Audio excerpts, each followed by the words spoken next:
Alaska Airlines, in doing work for people, I like to work with people, again, who can sit down and make the decision.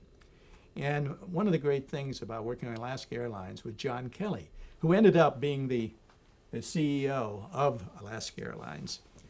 He's now retired, but he was the marketing manager then. And they came in, the agency came in, and we did these, and he was fantastic to work with because I feel that when you go into a pre-production meeting, whoever's in that pre-production meeting, they count. But anyone outside that pre-production meeting does not exist.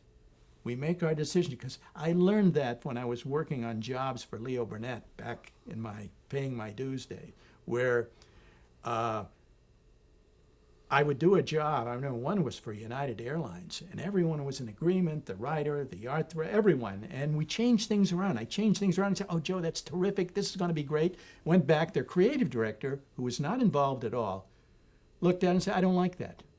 I want him to do it over. That's not what we originally planned. Well, those guys disappeared. And I want you to do it over again at cost, he said. And I said, no way. He said, you'll never get another job from Leo Burnett. And I said, fine.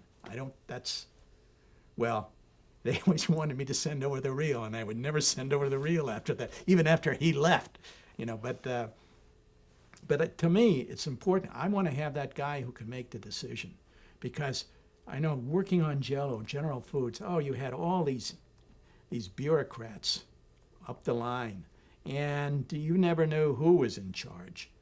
And after a while, you sort of get a second sense when you go into a meeting. I don't care what their titles are. Who's the guy who's in charge here? It's a little like, dogs sniffing each other. You thought, oh, this is the power. This is the guy. Okay.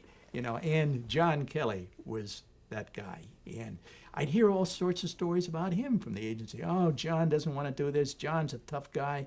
And I didn't find him to be a tough guy. He was very reasonable, but he had a very strong point of view. And if you had a strong point of view, he could respect that. I understood that. And a lot of times, the agencies, if John said, I want to do this, I don't want to do that, and then I'd get the script that would come in, and I said, I don't like it, this doesn't work.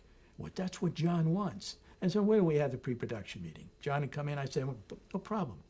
And John was fantastic. I mean, there were things I did that he was always on the set, and I love that. He was there for the cut. He was there for everything. But he gave me free rein. But don't kid yourself. If that stuff wasn't working, I'd be out the window just like that. But I like that. I want to be used. If I don't make it, then out you go. But it was the John Kellys who really were so important to my success. And not only that, they made it it was so enjoyable. He kept all those bureaucrats out of my hair.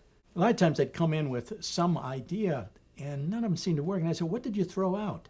And they had a bunch of vignettes where what could happen on an airline. What could, they had all these things that could happen on an airline. And one of the things they threw out was, what would happen if you now had paid toilets? And I thought, God, that's it. Throw the rest of the stuff out. I'll build it around that.